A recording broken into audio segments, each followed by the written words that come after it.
thriving in times like this, you need to understand the current state of things. Because if you don't understand, then most likely your steps or whatever you take may not necessarily produce the results that you're expecting. And this is why many times we go through all the sufferings and all the challenges, because many times we actually lack fundamental understanding. Okay?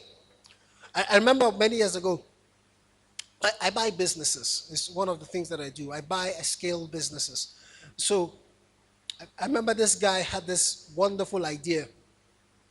So he came to me and he said, I want you to help me package this thing so that I can, and it was a banking software. It was brilliant banking software. The concept was great. The packaging and all was not nice. So I sat with him and I started working with him. And just when he thought he had sufficient knowledge, this was funny. So just when he thought, I have sufficient knowledge, he sets up a meeting with the bank, with the CEO of the bank, without letting me know. So he went, set up the meeting, presented this is wonderful idea, and then the bank turned him down. So when they turned him down, he didn't know how to come back to say, oh boy, I have a problem now, because I thought that I was ready. But you see, God has a way of just exposing the hearts and the minds of people. So he went and then it failed. And the business idea died. Because when he now came back, I couldn't trust him anymore. Because there were just a couple of things that I could have done, and he would have maybe taken over all the microfinance banks in Nigeria. Now he has zero. The point I'm making is there's certain things that you must understand. And one of the biggest challenges you have as people, or young people have, or people who invest, or people who do things, is that you really just don't have fundamental understanding. You don't understand fundamental macroeconomics, you don't understand fundamental microeconomics, you don't understand cash flow, you don't understand money, and so on and so forth. So, but you think you do. Excuse me, can I get the water? So you think you do. And that thought process is really what then creates a lot of problems for people. Thank you. You really don't understand how to grow a business, for example. So some of the things that I want to take you down to the basics, to the real fundamental things that I think you must know. Okay? So, first and foremost, the Chinese and the Italians all flooded America. Did you know? The Irish, the Chinese, and the Italians, they flooded the US. Why did they flood? Country was bad. So you had Irish people going to the US, Chinese people going to the US, you had American people, Asians going to the US. Everybody thought running away from their country was going to solve the problem. So they got to this new country, they had issues as well. So there's no step people take now that is really fundamentally new. But what you must understand is if you don't understand these challenges, and if you don't understand the emerging demands, you most likely will have problems harnessing these new opportunities. Okay? Excuse me. Now, one of the things that you need to understand that will help you understand our business or our environment is a framework that is called PESTLE. What PESTLE does is that it helps you to be able to think about where you are. The first thing about the P is that it helps you to be aware of what's happening politically around you. There are two forms of politics that happen to us. And you may say, what connects politics with thriving in finance? I think that a lot of people are politically naive. A lot of people that I meet, they have high opinions, but very little substance. What's the connection between politics and finance? The reality is that politics does what? What exactly does politics do? Or what does it do? What does politics do? There are two forms of politics. You have your country politics, regional politics, but you also have company politics. There are politics in organizations as well. Organizations have politics. Yes? Even in your NYC, how many coppers are here? There's politics in how did you arrive at who became platoon leader? It's politics. The system by which people come into power, authority, and so on and so forth. Now, if I am not aware of what is happening politically, then I may not be able to understand its impact on my business. So let me give you two examples. If you want to buy an aeroplane, if you want to start an airline in Nigeria and you go to the international market to get money, you pay 27%. The interest rate is 27%. However, if you set up that airline as a UK airline, a US airline, a Chinese airline, and so on, even though your planes fly in Nigeria, you pay 9%. You understand? So if Airpeace goes to the market to borrow money, pay 27%. If Airpeace registers as a British business operating in Nigeria, they pay 9%. Just that alone is a cost savings of about 18%. So if I borrow $1 million, I have to pay $270,000 back. But if I set it up in the US, I pay only $90,000 back. I save $180,000. Why? Politics. Politics, therefore, influences risk. The less confidence I have in your political structure or system, it translates to risk. That risk translates to how people lend us money or not lend us money, support our economy or not support the economy. So each and every one of us must pay close attention to what is happening politically. Two, what's happening in your economy. That's what says you need to think about your economy. Do you understand what's happening in your economy? Do you understand the regulations, the policies, the systems? You know, I do case studies, and I gave people a case study, and maybe you guys are smart people because you've been around Mississippi for a while, so you're all super smart. So I'll just need 2 volunteers. Let's look at the economic impact of bird flu. 10 million birds died. 5 million birds are going to die in the next 6 months. This is the situation. What is the economic impact of bird flu?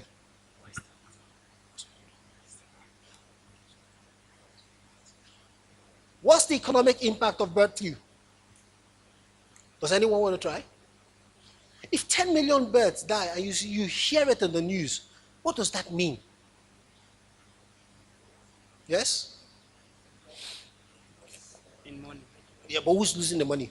The owner of the. So the farmer loses money. Is that all? What else? Because if you lose your tax rate also lose. Yeah, taxes lose. But you know the lady that talks about having a fast food?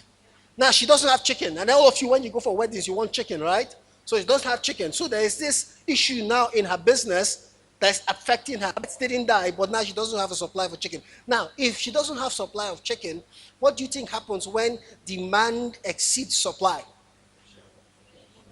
Well, no, I don't like all the so that's how so tell me, yes. When demand exceeds supply, what happens? If the rule of demand applies, there will be increase in price. Yes, when demand exceeds supply, your price is going to go up. So suddenly now the price of a lap of chicken is going to go up, which is why when you now show up in Chicken Republic, all of a sudden, why is this chicken small? And then they say, big size chicken is now 1.5. Why?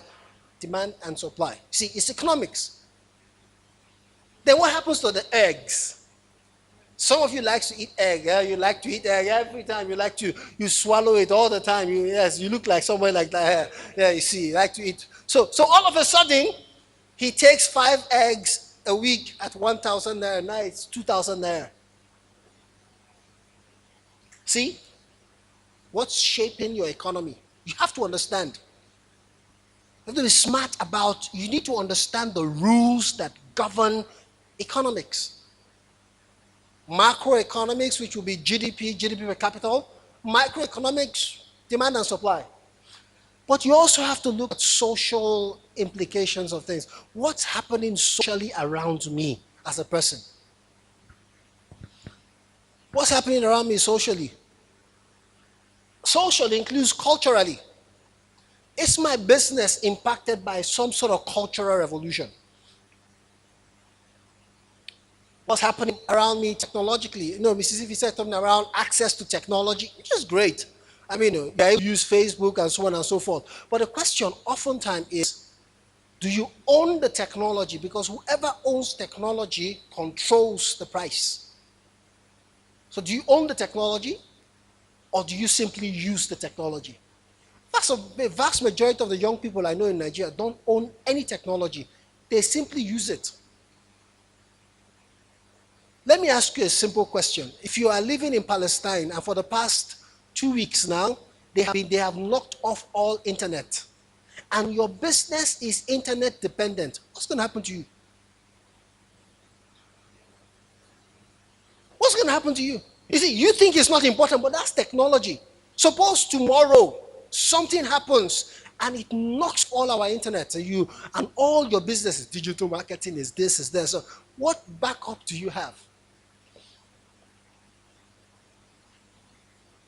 The other time the president had banned Twitter, right?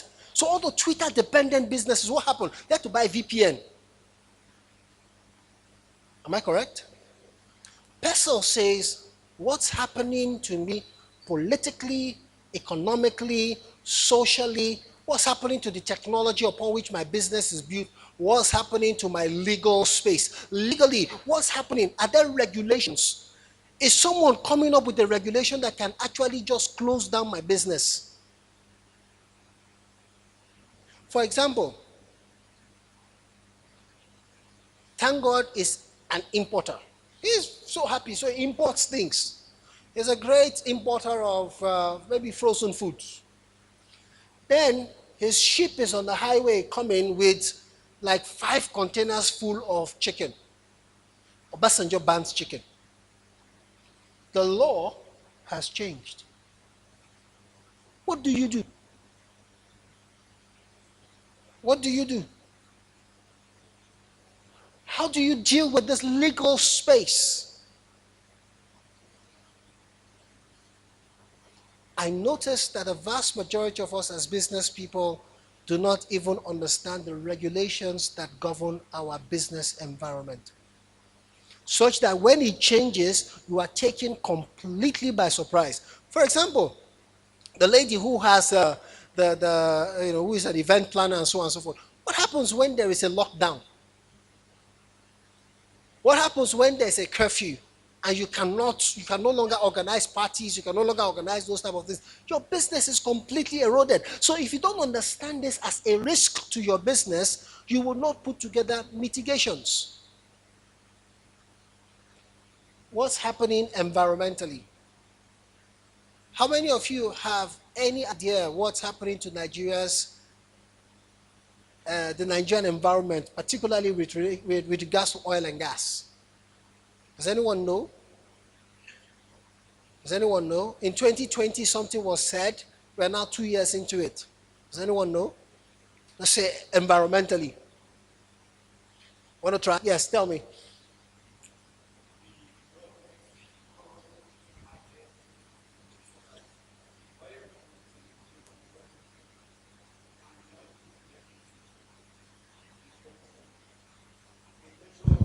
Right.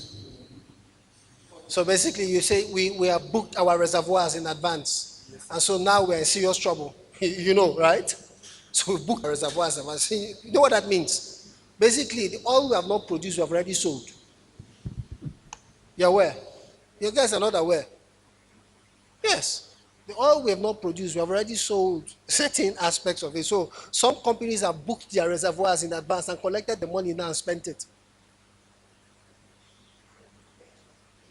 So you guys will just wake up one day and they'll just sell all of you now because you are not paying attention to what's going on in your country.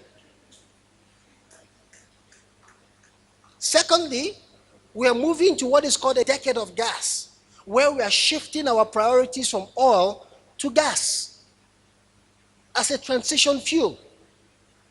Because global demand for oil is dropping because everybody wants something that is cleaner, so they're buying into gas. See? You need to be aware. So what Pestle does is that it helps you to ask a question as you do your business.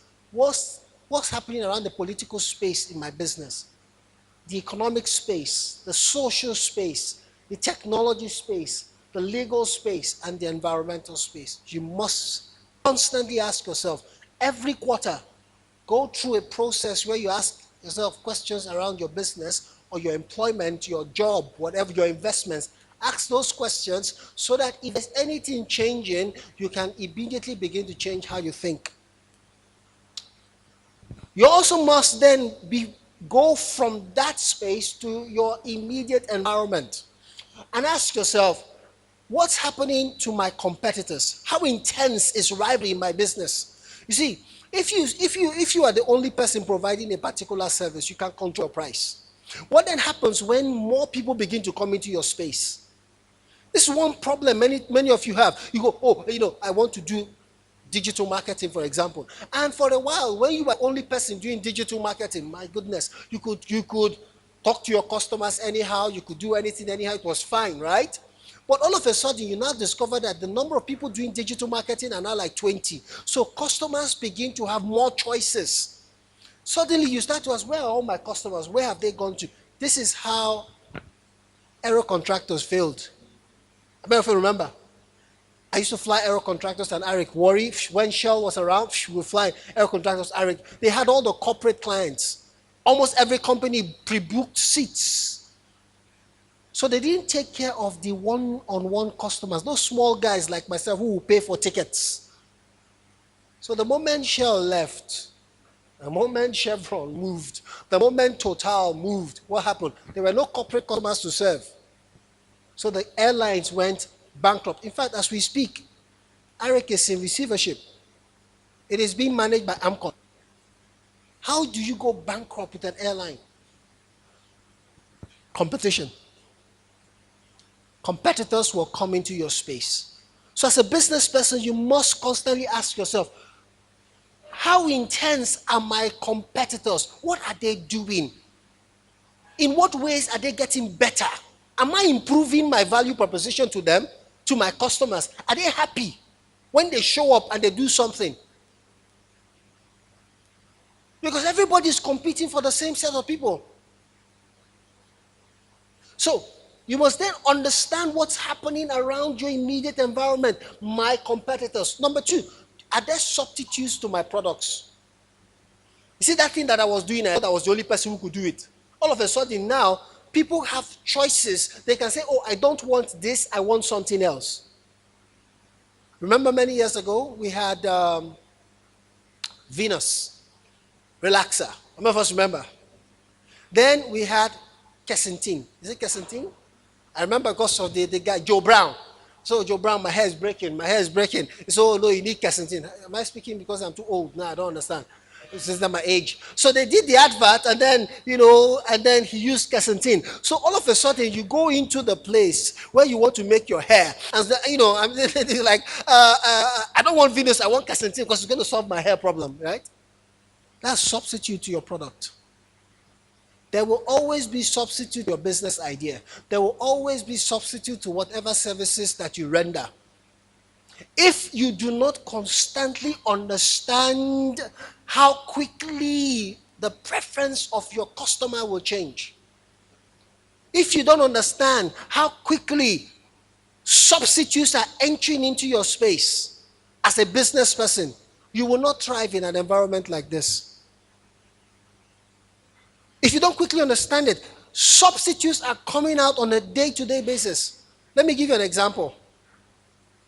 In 1988, my elder sister was one of the first workers with Mr. Biggs. In fact, they started the Marina branch. Mr. Biggs started from Marina. Then they opened branch 2, Tinubu. Christmas, you will beg to get a space. Mr. Biggs, Christmas. Then the franchise just kept on expanding. If you could think Mr. Biggs would never fail.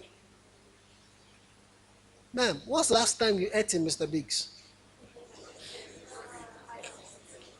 What's the last time? You can't remember. Oh, they are not even in Warri anymore, right? In fact, Mr. Biggs, if we are students of history, we'll realize that Mr. Biggs belongs to a museum. You wouldn't even carry your children to Mr. Biggs anymore. Am I correct? You say, oh no, I'll go to KFC, I'll go to Genesis, I'll go to where? AJ. I'll go where? Playground. There's a place called Playground. It's a new trend. Really? So what's happening? I have options. Substitutes means options that will give me the same quality of service, the same satisfaction that I want. So you must ask yourself, how quickly are these things changing? Am I changing? Am I balancing? Am I ensuring that I'm keeping my customers engaged? Am I adding certain things to my value so that customers continue to remain engaged? Or are my substitutes coming to take over?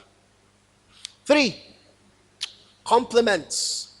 What's the impact of compliments? You know what compliment means? Compliment means you are tied to the hip with another business. For example, if they say to you today that some 5 people ate gala and died, how many companies do you think will suffer? Because you need to understand compliments. How many companies do you think will suffer? Number 1, Gala, USC will suffer. Yes? Which other company will suffer? What? All the other companies, those ones are substitutes, they will suffer. But we are not talking about substitutes, now we're talking about complements. Gala as a company will suffer. Which other one will suffer? Yes? Coke will suffer. Why will Coke suffer? Because you buy one gala and you take a drink. So all the drinks company that are innocent, they didn't kill anybody. Suddenly, Coke will suffer, right? Because you say, okay, if I don't buy gala, why am I buying Coke? Unless you're like this, my brother, who buy egg and then drink Coke. So, I think he does it the way he just they've caught me.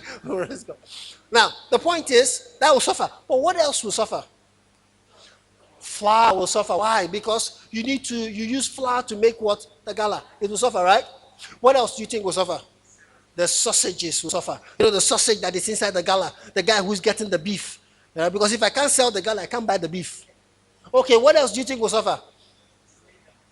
What? The plastic. This guy, you grew up in the north. It's only in the north they call nylon leather. So when you say leather, I say, yes, this guy is a northerner. I'm like, you grew up in the north. Exactly. Praise God. Point is, the guy who is an innocent man, this young man has just gotten a loan of $1 million from Mississippi's bank and set up this factory to produce nylon for gala.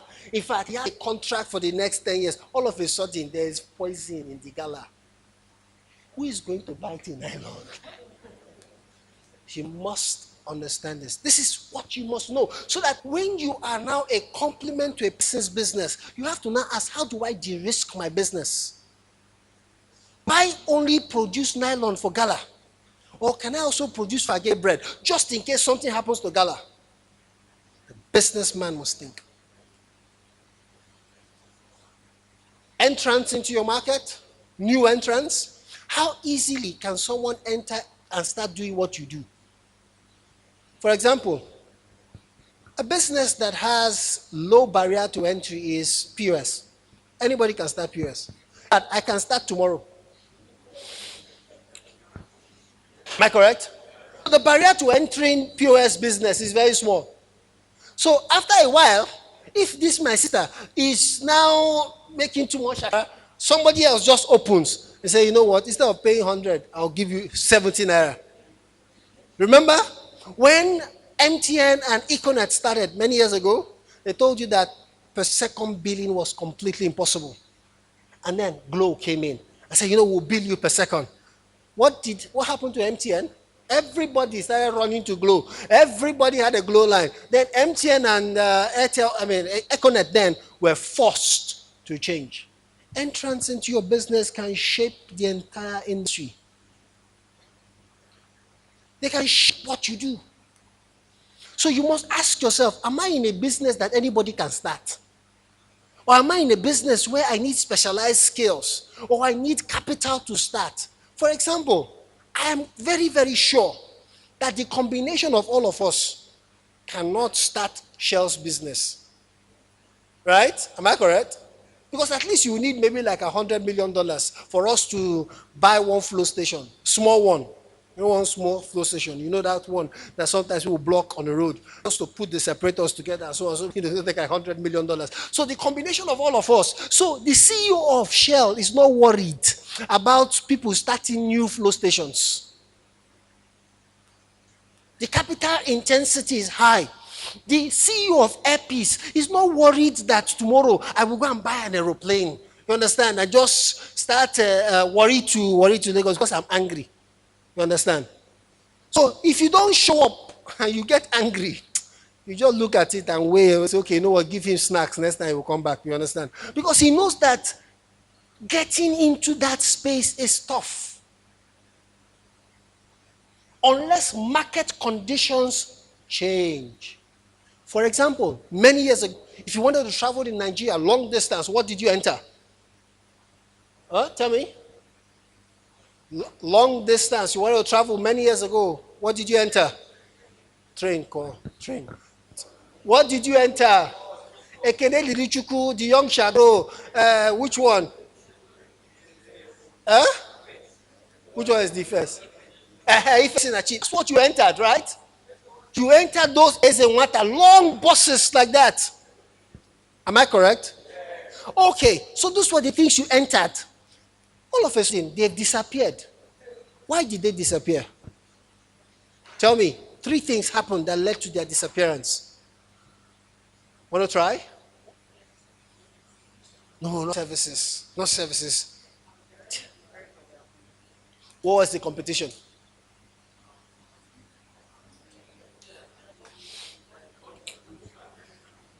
Yes, tell me. What? Yeah, what need? So what happened? First thing that happened was those buses required lengthy passengers. Am I correct? And all of a sudden, smaller buses started coming, and they were daring to go where these buses went to.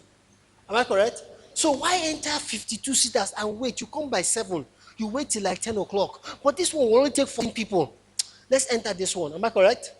Then from 14 seaters, we now start having Siennas going there. So it was like 7 people. So 7 people can easily fill a vehicle. So you don't have to stay from morning till evening. And sometimes these people lie. They tell you there's somebody inside, but there's nobody inside. Am I correct? So you now stay there. And what betide you if you have paid? Am I correct? Then will now show you one small thing at the end of the certificate. Say what, the ticket. He say no refund after payment is made. So you're in trouble. You are sitting there. Am I correct? And many of you can remember how you used to be annoyed with the conductor. All of a sudden, you now realize that the man who even collected money from you is not even the conductor. Right? So what happened? Smaller buses entered their space. Siennas entered their space. That's number 1. Number 2, road conditions now changed. Because the roads started getting so bad that if you enter the big buses, there was no room to maneuver. But the small buses could enter a village and come out the other side and then take off. So what happened? It started changing. So new entrants killed off an entire business. And some of your businesses are completely vulnerable. And if you don't have a way to understand vulnerability of your business, you will not put together the mitigations in place. Suppliers. The people who supply you, are they powerful? The person, for example, if your supplier is the only person able to supply that product, it makes you vulnerable because the supplier can decide to change their prices and there's nothing you can do. They can force you to increase your prices even when you don't want to increase your prices. So you have to ask yourself, how much influence and how much power does my supplier have in this business that I'm doing?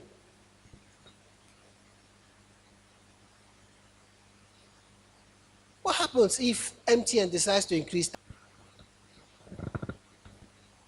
Some people, because there's a lot of money, they just pick the government and they are serving the Nigerian government, serving government. All of a sudden, the government can't pay. And they are owing you.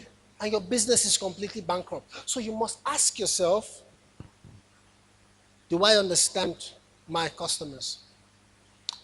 You've seen this before because I've used this many times. You have to understand the maturity of the market that I am in.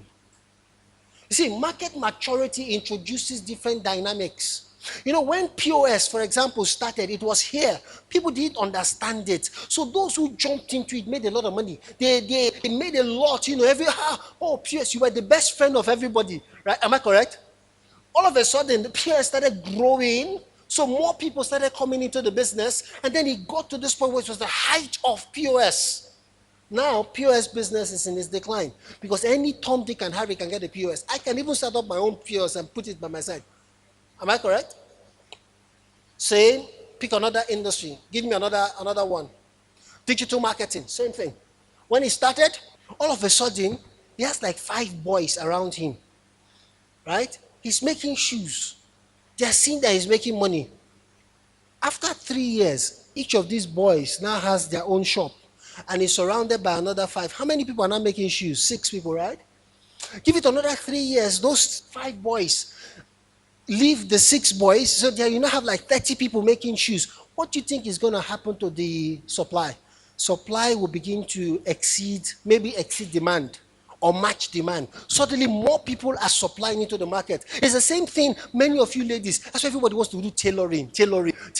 Oh, hey, that sister, she made it. She was a tailor. But she was a tailor when there were less tailors in the market. Now you have everywhere you go there's a tailor. Am I correct? Almost everywhere you go there's a tailor. There's somebody who is sewing something, whether it's good or not, but there's a tailor. Am I correct?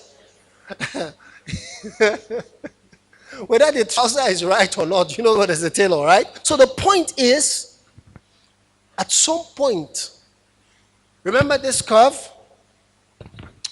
As the market begins to mature, what happens is this. Supply begins to exceed demand. And if you don't have a way of differentiating your business, either price-wise or quality-wise, what then happens is that your business begins to tank. So as an individual, it's critical, because I'm starting from the business people first. It is critical that you understand this interaction. It is critical that you understand how it flows. You want to stay in a sector where demand constantly exceeds supply, so that what? You can control price. But when you find yourself in a place where supply exceeds demand, you have to differentiate your business either by the quality of customer service, the quality of your response time. You have to differentiate yourself that way. All right, so as a business person, what are the practical things you must do to thrive in a time like this? 1, you need to recalibrate the vision of your business. What that means is you need to go back and reevaluate. What does my business stand for?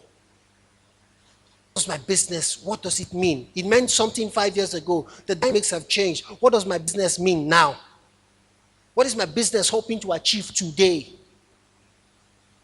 I remember many years ago, someone had called me to do a consulting job. And the ED had said, you know what, we're going to pay you, I think he said about $50,000. It was way back. I told him, I said, I don't do that type of business. I said, I don't do it. I said, the minimum I'll take is 100. And he said, no, fine. I cannot dilute my brand. That's it. But you know what happened? I then discovered that there was a host of Nigerian businesses that were small, that needed 1 million naira consulting. And I'm not the one that needs to, I might send an associate to go and do the job. I'm not the one that will do the job. You know, but I know there were this host of people that needed 2 million naira consultancy, 3 million naira consultancy, 5 million, you know, those small consultancy business that you can just do. So I had to now reinvent myself. I keep my brand and target. So if you want my services, is there. But I have a group of other people that we coach, we mentor and teach and say, okay, you can go in and do this one. The result is still the same. The difference is just that maybe I only spend 1 hour supporting this one, but I'm going to spend a lot of time supporting this other guy. You get the point? The point is you have to ask yourself, what's the vision of your business? You have to go back and recalibrate and rethink. Rethink your finance. Rethink your business. Rethink what you spend. Rethink what you prioritize. Go back and rethink.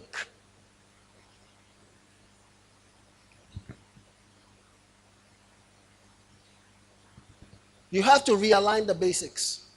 You see, for some of us, our basics are all scattered everywhere. You have to go back and realign the basics. You know what the basics of any business is? It's economics, it's management, it's strategy, operations. These are 4 things, even for you as a person. In your personal finances, you must understand economics, operations, management, and strategy. I took my children to ShopRite one time. And they've been saying, Daddy, want you to buy this. You want to buy this? I said, everybody, let's go. So I took all of them to ShopRite. And now, guess what? This is, as at this time, they were like 5 years old or something. So I took them to ShopRite. I said, everybody, now, each of you has 3,000 naira each to go and shop. You can buy anything you want to buy, and then you come back. So they all went. Those who took ice cream, donuts, meat, and all of this. They came back. They were so excited at the shopping experience. So that's when my classes now started. I said to the children, I said, you see, when you are giving money, ask yourself whether the thing that I'm buying has long-term value. So this ice cream does not have long-term value. This meat pie does not have long-term value. This one does not have long-term value. And if your purchases are more around things that don't have long-term value, you're already setting up yourself for failure. So the children carried the thing, went back, opened the thing, dumped the ice cream, dumped the this one, said, Daddy, can I still keep the donut? Okay, I said, you can take that. Then they came back with pencils, rulers, and so on and so forth that had value. Yes. Yes. Some of you, it's the same problem you have. The vast majority of all you have does not have any value. My sis, let me be very frank. I don't know why I'm coming to you. Maybe it's the Lord. Having 20 dresses in your house with 5 akuku and you are not going anywhere doesn't have any value. I'm not saying you shouldn't have them. I'm just saying it doesn't have any value. This my sister is hiding her head. See, bone straight, no value. I sat with my daughter and I said to her, she was, we had a conversation. So I said to her, he said, hey, sis, I would rather you have something in your head than on it. Because we didn't make Okonjo-Iweala Minister of Finance because he had bone straight. Right? If I ask this man of God now, I said, who do you want to get back? He said, this sister by my side. Oh, she's pretty, she's fine. Oh, what? Is there something head? No, but I'm just giving an example. You understand what I'm trying to say? So I told her, I said, make sure there's something in the head and not on it. Because the vast majority of us, there is a misalignment here. There's nothing in the head. There's no understanding of economics, operations, management, strategy, all of those things. So you are just doing business by taking advantage of opportunities. There's no strategy. There's no deliberate growth in your business. There's no deliberate plan that you commit to. So you have to realign your basics.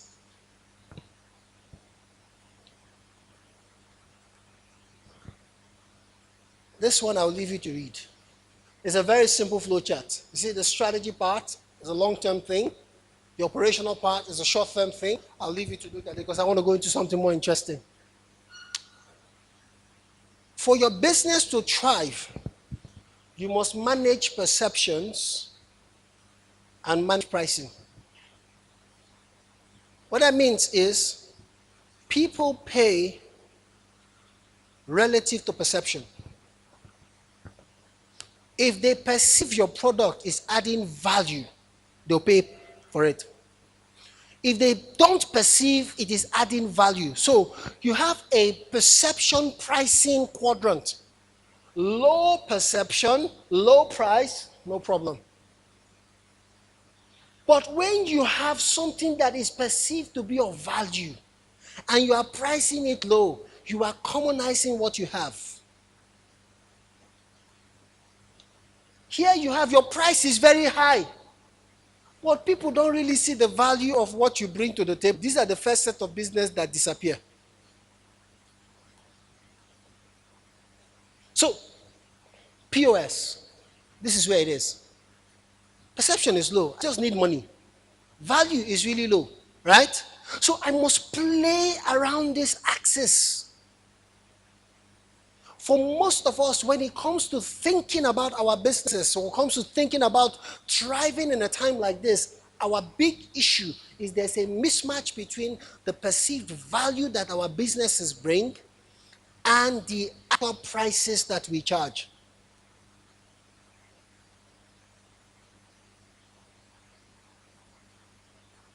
There's a big mismatch.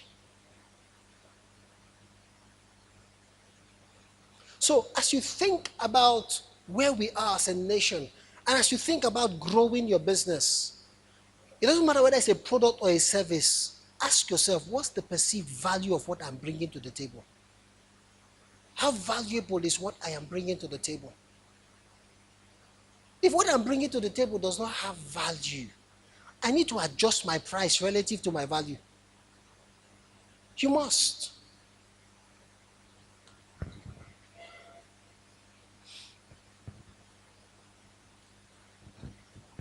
Build capabilities. Not just every capability. Build capabilities that are strategic. They have to be valuable, they have to be rare, they have to be inimitable, and they have to be non-substitutable. Build capabilities that are strategic. See, let me say this very, very carefully. It's not every trend that you must copy. As a business person, it's not every fad that must be a part of. I've seen businesses lose their value because they wanted to do what everybody else does. For example, my consultancy business, I never do digital marketing for it. I don't. Because the people who give me businesses don't care whether I'm on WhatsApp or not. But my asset management business does a lot of digital marketing. See the point? They're all over the place. Have all these things. You know, they're posting everywhere. They do this, they post. But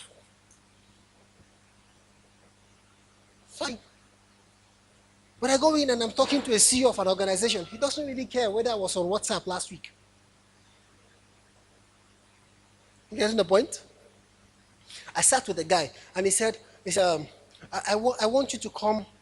I want to introduce you to a couple of people in the National Assembly so you can be advising them, you know. So say we need advisors. So I said, okay, well, up your standard. I'm not special advisor to anybody. I don't do all those type of, I don't want my brand to be tainted in any way. You know, it's just, you need a consultancy service. Somebody helps you to check something out and I'll tell you, you pay me, I go. Full stop. Praise God.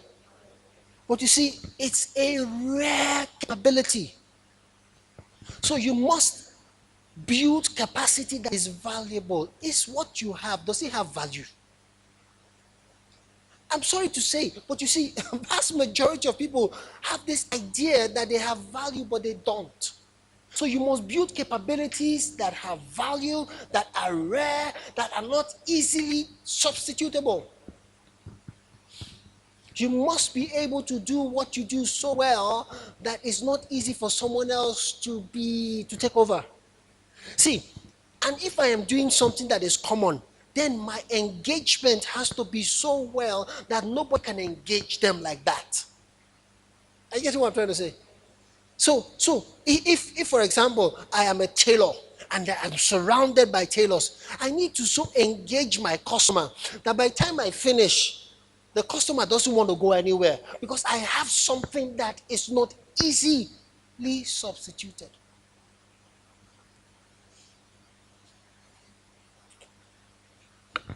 Manage your capital well as a business. Manage your capital well. There are 4 key capitals you have. Number 1, you have human capital. 2, social capital. 3, psychological capital. 4, financial capital. Manage your capital well. Human capital, people you attract to your business. What kind of people come? What kind of people do business with you? What kind of people work for you? Manage your capital well. You might think, oh, it's only money that I need. No, there are some people that come to your business and they are builders. They support your growth. Manage them well. Many times I go into organizations and I notice that some of the employees are poorly treated. Very, very poorly treated. In fact, they talk to them and they act like, you know what, there are many people looking for a job in this country. Are you hearing what I'm trying to say? So if you are not careful, there's no job. And so the people just start to believe that they want nothing. They have no value. They bring nothing to the table. And I noticed that those organizations never thrive. They never do. So manage your capital well. Manage your social capital well. You know what social capital is? Social capital is your relationships. The people you relate with, manage them well. Your business, people who do business with you, your friends, your families, manage them well. You think it's not important? It is. Some of you, just because you checked your bank balance and you now have an additional 500,000 naira that was not there last year, all of a sudden nobody can talk to you, nobody can reach you. If they call you, you're busy your call. Am I correct? You're just busy. Am I correct? I've seen many people do that now. I remember when I started working for Shell many years ago. So Shell was my first job. So in fact, I was recruited while I was still in youth service. So I went in to go work. So I was this Yopi type engineer. You know, I wear my t-shirt and then I wear my typical engineering gap. Wear your chinos trouser with your t-shirt and then I have a backpack and I'm just trained. I looked so young that people thought I was doing IT. So I remember this lady. Every time I show up at work, when I greet her, she will not answer. And she was a receptionist, it was a contract receptionist sitting at the front. But I'll greet the lady, she will never answer. But I noticed that when my other colleagues greet her, she responds in a very, very jovial, exciting way and so on. So I never understood why. So one day I'm coming out of the office, and typically my ID card is turned the other way. So you never see the front of my ID card as a practice. So I didn't know that my ID card was turned the other way. So she now like, come. So I thought I'd done something wrong. I said, this one, the lady's asking me to come today. So come. So I came thinking that something was wrong. She now pulled the hand, collected the ID card. You mean you're a Shell staff? You mean you are? That's when I realized why she was not greeting me. In her mind, with IT student, I beg. There's this adage I heard in Warri many years ago. When I newly came, there's some 3 or 4 proverbs they told me that I've never forgotten. They were all so funny when I came. One was, because 3 near 3 be say monkey smart. You remember? That was one of the proverbs they said. Then the other one was, I where they cry, they see road. I've never forgotten. See, I've never heard these things before. It was when I got to Warri for the first time, I said, I where they cry, they see road. But this particular one was, trailer park and no see him, the driver. That one blew my mind. It's like, you guys don't know. He said, trailer park and no see him, the driver. It's from Warri, I heard it. So it was then I now realized that she was looking at me and said, oh, this boy is an IT person, maybe intern. But I don't want to waste my time with all these type of people. I want to talk to the big people, the more interesting people. See, it's social capital. Treat people well, irrespective of status. You never can tell the one that is going to open a new opportunity for you. Psychological capital, the way you think. Financial capital, the funds you have. All right, let me just skip this once and go to something you must do on a personal level. As a person, Mrs. Ife, I talked about investments, right? Invest in yourself, invest in knowledge, and invest in tools. Beyond just investing in a business, invest in yourself. Surround yourself with the right quality of advisors. Invest. Attract the right set of people around you. Invest in yourself.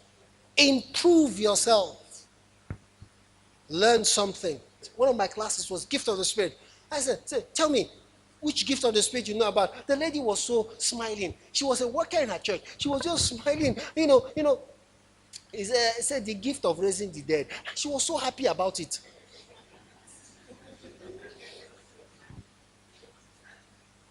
Another person said the gift of dreaming. I said, Otio, you are laughing. If I ask some of you now, Mrs. Ivy will be shocked by the answer. He said, this one will blow your mind.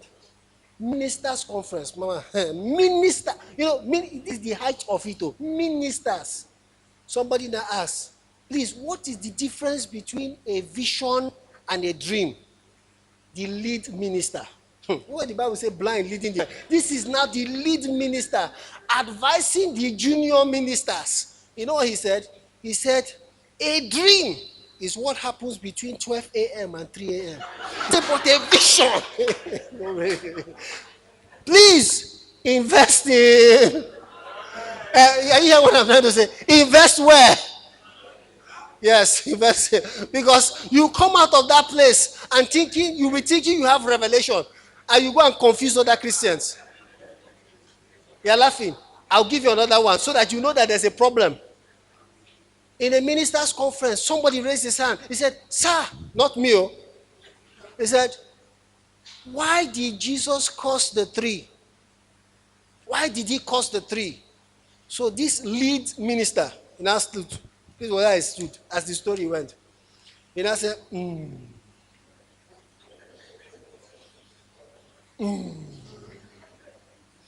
Do you want to know the revelation? Come and see the hall. Hey, Rema is about to come. If you are Uniben people, anybody studying Uniben?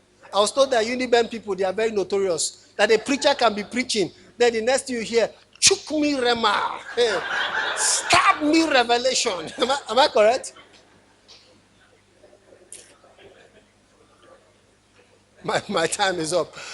So anyway, so the guy was ready to stab them with revelation. You know, he now said, the reason why Jesus cursed the tree.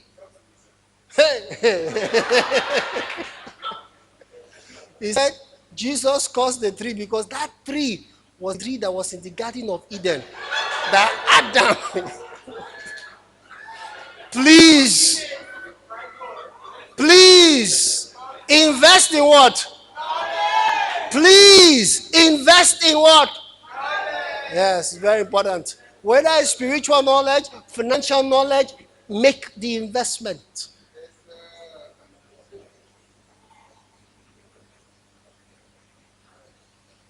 Invest in tools. Invest in tools. Some of you don't invest in the tools that will help your business thrive. A good laptop, a good phone, a good office, good structures, good furniture for your business. You don't invest in tools. I'm not going to repeat this because I think Mississippi has covered this ground.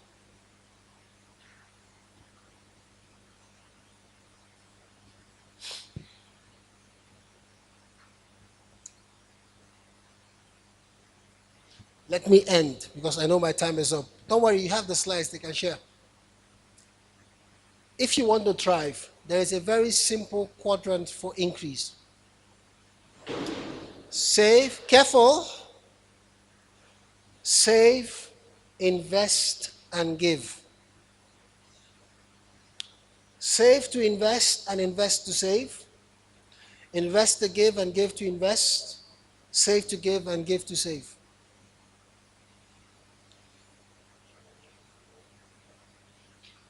You know, to thrive in our day,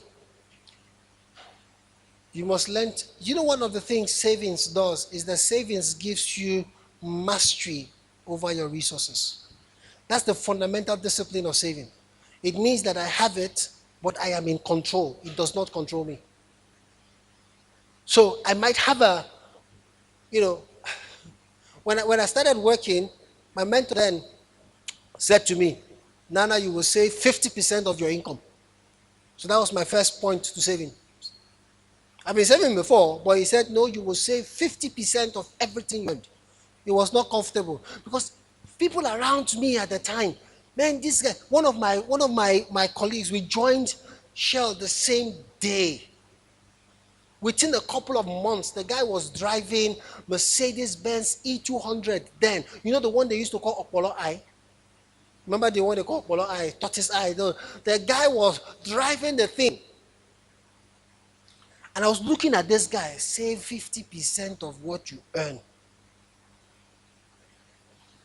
That was not easy, but I did. In fact, the biggest expenditure myself and my wife have is what we give. That's our biggest expenditure. You see this part? It's the biggest expenditure we have. Personal expenditure, very little. So what happens then is, it now enables me to look at what I spend critically to make sure that it can add value. I have a simple policy, for example, in my house. I don't buy any electronics that will not spend at least 5 years. I will not go and buy another one until it has done 5 years. After 5 years, it's ready for replacement. So if it does not matter, if they say it's OLED, LED, LCD, LPD, PLCD, I don't care. That one will stay 5 years. After 5 years, it's now ready for another one. Phone. I brought out my phone one day. My goodness. I brought out the phone. The lady could not laugh. She was hiding the laughter. You know, she was hiding the thing. She said, do they still use this phone? I said, is it not, didn't you call it? Does it not answer? You know what I'm trying to say? BlackBerry. She saw the BlackBerry. She said, you mean you are still using this? I said, when you call it, does it not answer? If I send you text message, don't you get it? You get it. The problem is, you save to get mastery. You give to activate the principles of the kingdom. You invest so that your giving can have something to act upon. Most people I know, even when they talk about investment, they are not really investing in anything.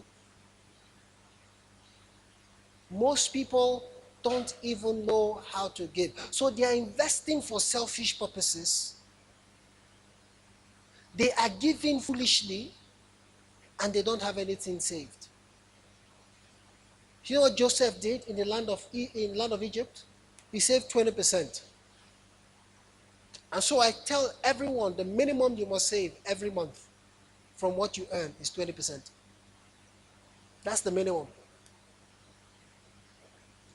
And it's the first thing you must take out of your paycheck every month. Take out that 20%. Scripture says the things that are written of old are given to us for our admonition. Save that 20%. Set it aside. And guess what? You can recalibrate the rest of your life. That's when you now suddenly discover that there's a better way to do things. You know, when you have all the money, you become foolish in your spending. I remember one day, and I'll end with this because my time is up. I remember one day, Mrs. Ife had graciously given me a voucher. Unfortunately, the things sold in Mrs. Ife's shop are for women, not for men. So obviously, the voucher was not for me, it was for my wife. So as a good husband, I took my wife to Mrs. Ife's shop in ShopRite with the voucher. But I was a smart man. Husbands have to be smart. I made sure that I left my wallet in the car. I made sure that my wallet was in the car. Deliberately just kept the wallet in the car and went only with the voucher. And my prediction, you know, this one is not word of knowledge, this is word from knowledge. The word from knowledge worked. Because it didn't matter how much was on the voucher. My wife found a way of buying more than what was in the voucher. You understand what I don't say? So, and I said to her, I said, well, I've given you voucher, you will pay the difference because it's not in my budget. And the man is wondering, he said, oh boy, this guy is strong. The point was, and I told Mrs. Ivy, I said, it didn't matter whether it was just like, I think it was maybe like 5,000 naira more or something like that. I said, you will pay the difference. You have to have a rigorous approach towards savings. I am the only person in this hall who prices plantain chips. I price it. I told the woman one time, she was looking at me, said, 6 for 500. I said, oh, Ghana. Do you know why? I have high value for resources. Every naira saved is another life to touch. Every naira saved is another front that we can, expand your business into. Every naira saved, I fight for every naira with rigor. Do you know why? Scripture says that he that is a good steward of little will be given much. There's a principle at work here. If you are not a good steward of the little God has given to you, you will not get much. Does that mean that I'm stingy? Absolutely not. But I plan my enjoyment and I plan all of those relations. I put it in the plan. Else it becomes a burden. So every once in a while, I plan a trip, I plan something, I plan a relaxation, I plan all of that. But guess what? It is a plan. It's called stewardship. Thank you very much, everyone. I think you've learned something. So